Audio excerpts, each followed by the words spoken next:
मैं प्रोफेसर सविन सिंह अपनी geography lecture series में आप सभी लोगों का स्वागत करता हूं। 19 तारीख को कुल मेरे मल्टीपल चॉइस क्वेश्चन के 200 प्रश्न पूरे हुए और यह यात्रा जो 40 डेज़ की रही 200 MCQ की, वो बहुत ही आनंददायक, उत्प्रेरक, स्टिमुलेटिंग और सुखद रही, प्लीजेंट रही। सबसे अधिक प्रसन्नता मुझे इस बात पर है कि जो लोग भी इसमें प्रत्यक्ष और अप्रत्यक्ष रूप से इन्वॉल्व्ड हैं, वो पुस्तकों के पन्ने पलटने लगे, चाहे वो अवकाश प्राप्त अध्यापक हों या अध्यापक हैं, पढ़ा रहे हैं, या किसी और सेवाओं में हैं, विद्यार्थी हैं या विभिन्न प्रतियोगी परीक्षाओं के लिए प्रयास कर रहे हैं और इंटरनेट पर खोज भी रहे हैं। और मैंने ये आपको बताया था कि इसको परीक्षा के रूप में मत लीजिए, बल्कि इसको पठन पाठन के रूप में लीजिए और आनंद उठाइए। जिस प्रश्न का उत्तर आपको सीधे नहीं आता है, उसको पुस्तक से भी देख सकते हैं आप, और इंटरनेट से खोज के भी लिख सकते हैं। लेकिन कुछ प्रश्नों में कुछ ट्रिक होते हैं, कुछ कॉम्प्लिकेटेड बना दिए जाते हैं। वहीं पर ये परीक्षा होती है टैलेंट की। सामान्य लोगों से विशिष्ट लोगों को कैसे अलग किया जा सकता है, इसलिए कुछ प्रश्न ऐसे रखे जाते हैं। अब जैसे देखिए, मैंने एक प्रश्न बहुत पहले पूछा था जिस पे लोगों ने काफ़ी मुझसे क्वेरी भी की कि महाद्वीपीय ग्लेशिएशन का प्रतिपादक कौन है। Who propounded first the concept of continental glaciation? और इसमें तुरंत ज़्यादातर लोगों ने 95% से ज़्यादा लोगों ने जो उत्तर दिया वो लुई अकासीज का। लेकिन असली जो, और ये तो निश्चित है कि वो जो सबसे पहले लुई अगासीज ने आइस एज का कंसेप्ट दिया था, हिमकाल का, और महाद्वीपीय हिमानीकरण का, कॉन्टिनेंटल ग्लेशिएशन का प्रतिपादन का, इस संकल्पना का प्रतिपादन तो जीन डी कारपेंटियर ने किया था। तो इस तरह से आप उसको देखिए कि उसमें थोड़ी बहुत बारीकियाँ भी रहती हैं। आप में से एक ने ये प्रश्न पूछ लिया कि जो आइस एजेस का मैं पूछ रहा था प्रश्न, कई जिसमें आइस एजेस हुए हैं, Huronian ice age, Cryogenian ice age, Andean Saharan ice age, Karoo ice age, Quaternary ice age या प्लास्टोसीन आइस एज। उन्होंने पूछा कि सर, ये जो जियोलॉजिकल टाइम स्केल है, इसके अंतर्गत इन एजेस को क्यों नहीं दिया गया। अरे भाई, ये हिमकाल हैं और ये हिमकाल किस जियोलॉजिकल पीरियड में हुए वो उसमें उसकी व्याख्या की जाती है कि ह्यूरोनियन कब शुरू हुआ। अब देखिए, इसमें भी आपको थोड़ा ध्यान देना पड़ेगा कि आइस एज का नाम ह्यूरोनियन क्यों पड़ा। उसके अंदर जाइए तो उत्तरी अमेरिका में ह्यूरन नाम की एक झील है ना, ग्रेट लेक्स में, वहाँ पर हिमानीकरण के प्राचीनतम वहाँ पर जो अवशेष मिले, उसके आधार पर ह्यूरोनियन पड़ गया। इसी तरह कारो आइस एज, वो दक्षिणी अफ्रीका में कारो के पास मिला। इसी तरह इंडियन सहारन, एंडीज पर्वत के पास और सहारा में। और क्रायोजेनियन आइसेस, क्रायोजेनियन का मतलब होता है वह पुराने हिमकाल के अवशेष, क्रायोजेनिक, जहाँ पर ये अवशेष पाए गए। इस तरह से इनका नामकरण करा जाता है। और ये जियोलॉजिकल पीरियड के अंतर्गत नहीं रखते हैं, बल्कि इनकी जब जिक्र करते हैं तो ये बताते हैं कि किस जियोलॉजिकल पीरियड में इनका आगमन हुआ था। तो ये स्पष्टीकरण हुआ। एक सवाल मैंने पूछा था कि the water of Guelta oasis has turned black, यानी ग्वेल्टा मरुद्यान का पानी काला पड़ गया है। और असर्शन में दिया और रीज़न में दिया, thousands of camels drink water daily there. अब इसमें ज़्यादातर लोगों ने सही उत्तर दिया। उत्तर क्या है कि जो आर है that is the right explanation of A, और उसमें ए भी सही है और आर भी सही है, और आर जो है ए की सही व्याख्या है। क्यों? क्योंकि जहाँ हज़ारों ऊँट जहाँ पर पानी पिएंगे तो वहाँ लीद भी करेंगे, गोबर भी करेंगे। अब वो पानी में जाएगा तो पानी तो काला पड़ जाएगा। तो इस पे हमारे एक बहुत प्रिय हैं मुकेश कुमार गुर्जर जी, उन्होंने कहा नहीं सर, इसके पर हम रिव्यू पिटीशन डालेंगे और इसका स्पष्टीकरण हम चाहते हैं। तो मैंने फ़ोन करके, उनका फ़ोन नंबर मेरे पास आता, फ़ोन करके बता दिया तो वो समझ गए। और आपने देखा होगा कि कल मैंने अपने टाइमलाइन पर ये गोयल्टा जो ओसिस है उसकी कुछ तस्वीरें भी डाली हैं, जिसमें तमाम ऊँट हैं, पानी पी रहे हैं, ऊँट खड़े भी हैं और पानी देख रहे हैं कितना काला हुआ है। फिर एक सवाल इसी गोयल्टा ओसिस पर मैंने पूछ दिया कि विच of the following is a canyon type of Oasis, यानी इन 4 विकल्पों में से कौन जो है वो कैनियन प्रकार का ओसिस है।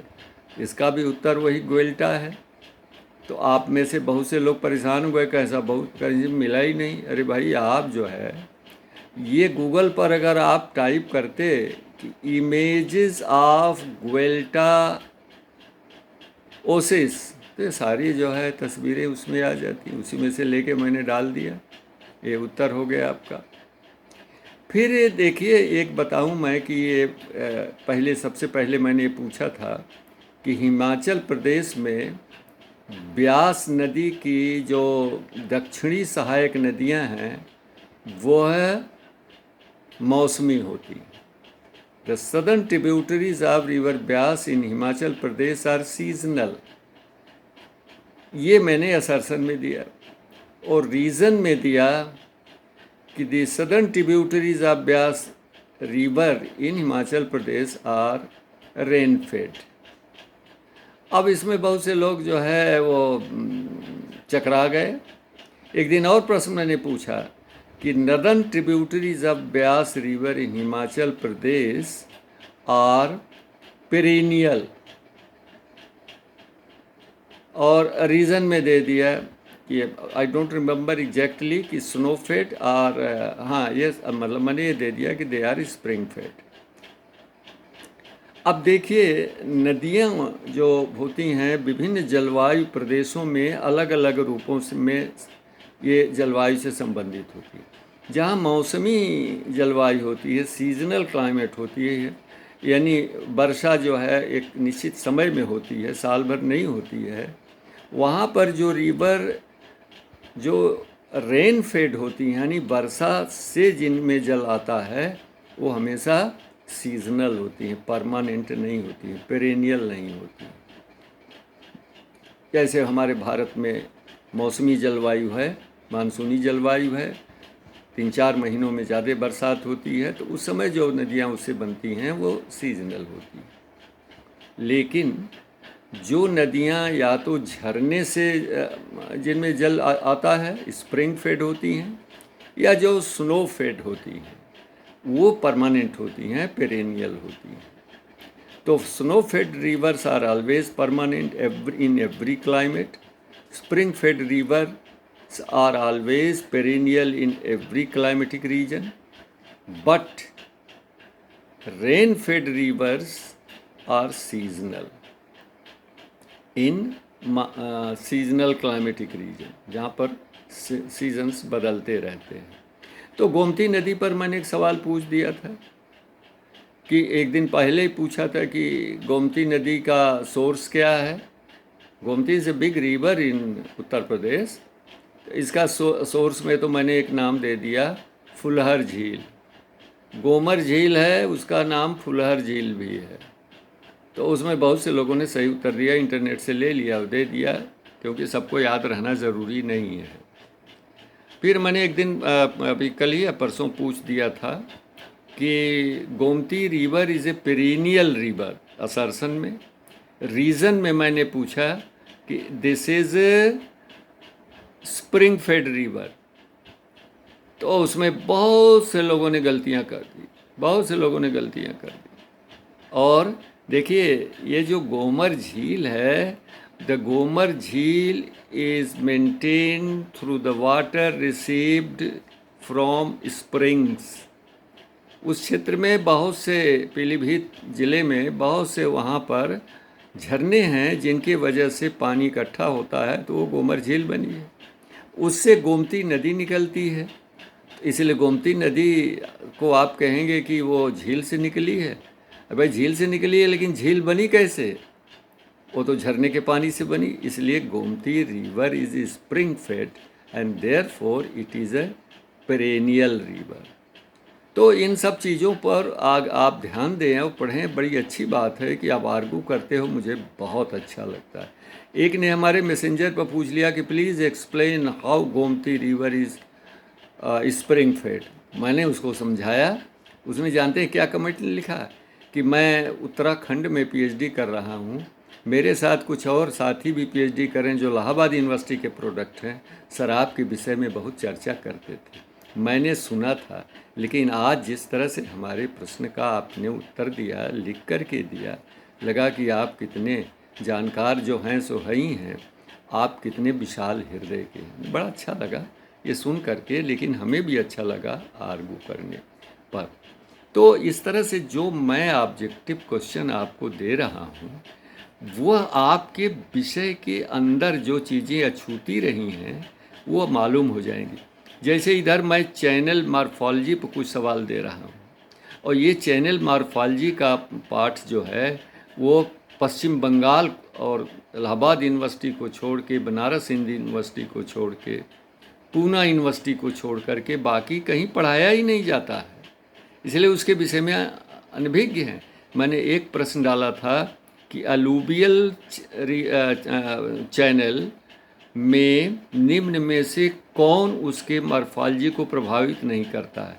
Who which of the following does not affect control the change the morphology of alluvial channel. उसमें हमने जो विकल्प दिया था, उसमें दिया था meander shifting, chute cutting, sediment nature इत्यादि। तो उसमें लोगों ने शूट कटिंग को दे दिया। अरे भाई, शूट कटिंग माने जो मोड़ होता है नदी में, जब वो कट जाएगा तो नदी का मार्ग सीधा हो जाएगा, तो क्या उसके चैनल मॉर्फोलॉजी नहीं बदल गई? लोगों ने, इसका उत्तर है सेडिमेंट नेचर। अलूवियल चैनल में सेडिमेंट जो है सस्पेंडेड लोड होता है अलूवियल चैनल में, उसमें बड़े बड़े बोल्डर्स इत्यादि नहीं चलते हैं, तो इसलिए सेडिमेंट नेचर जो है वो प्रभावित नहीं करता है अलूवियल चैनल को। बाकी और सब प्रभावित करते हैं, जैसे रैपिड डाइवर्जन ऑफ चैनल, ये पहला मैंने दिया था, ये प्रभावित करेगा। तेज़ी से अगर उसके मार्ग में परिवर्तन हो जाए, मिएंडर शिफ्ट हो जाए या मिएंडर बेल्ट कट जाए, तो इससे उसकी मॉर्फोलॉजी बदलती है। सेडिमेंट करेक्टर, क्योंकि वो तो एकदम सस्पेंडेड घोल के रूप में जल में मिला हुआ है, उससे नहीं होता है। तो मैं इसे कंटिन्यू रखूँगा। 1000 प्रश्न मुझे पूरा करना है, और मैं जो है 19 तारीख को पहुंच रहा हूं इलाहाबाद, तो इसलिए हो सकता है कि सैटरडे को 19 तारीख को कोई पोस्ट मेरा ना हो पाए, लेकिन मैं संडे को एक पोस्ट जरूर कर। नमस्कार जी।